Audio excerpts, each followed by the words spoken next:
Hi, David. How are you? I'm great, thank you. Thanks for having me. Yeah, of course.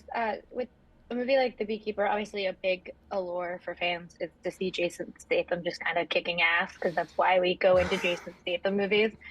So for you, when you get to direct these action sequences, which are, literally just Jason Statham kicking ass the entire movie, what is the fun for you as a director to get to kind of adapt what we've come to perceive as the typical Jason Statham movie into something that has a much deeper kind of mythos and story overall?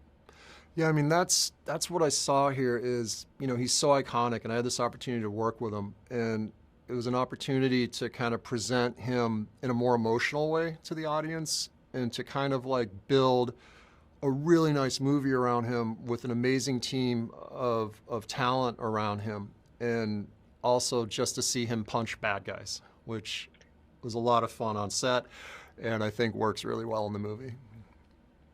Yeah, it does, and I do like to like you have this way with your movies of mixing the like action sequences with these characters that we've come to like love, and they're like such within your movies become iconic all on their own.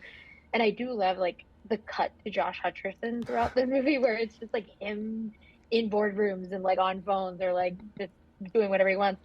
Was that important for you to kind of have that balance between like those action sequences with Statham and like the softer moments that he gets with the chaos that kind of Josh Hutcherson is bringing in this movie? Yeah, absolutely. I mean, it's kind of wild because, the character Josh plays is kind of a dumpster fire of a human being. And yet Josh is so not that. And I hope nobody thinks that Josh is like that because Josh is a lovely human being. And for him, he approaches everything from a place of truth and heart. And he found kind of like, what a neglected kid that nobody ever said no to with way too much power and way too much money. What does that do to a person?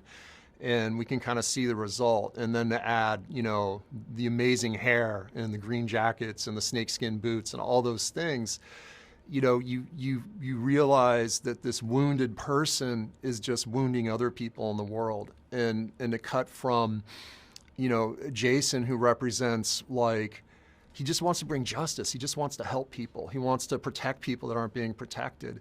So it really creates this dichotomy, and I think it helps drive the movie forward in a great way. Yeah, definitely. And I also, I'm a Doctor Who fan, so it was crazy to see like, not be British two people because it's also Jeremy Irons. And so like there are so many kind of like iconic, and you also have Felicia Rashad and then Emmy, like there's so many people in this movie that every time I try and like stop and think about them for too long, I'm like, there's another one that I've forgotten about and another one.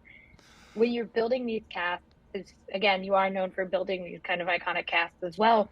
What do you search for when you are kind of working with these actors? Because they all brought so much to the table, but it's like I said, it was like, oh my God, I love them, I love them, I love them every time someone else appeared.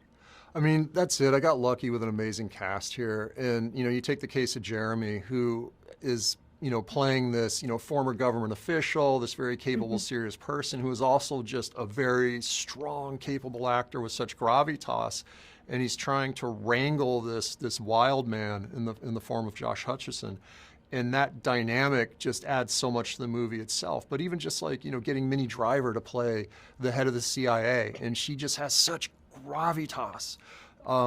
Gemma Redgrave, who's such a powerful actor. Like, I love actors, and just Hmm. any opportunity to work with people like that at that level, I just consider it humbling, and I'm just so grateful to be able to do that. I'm so excited for people to get to see The Beekeeper because I think it's such a fun action movie, but that has so many layers to it to kind of unpack. So thank you so much for talking with me today. I really appreciate it. Oh, thank you, and great questions. Appreciate it. So, thank you. Have a great one.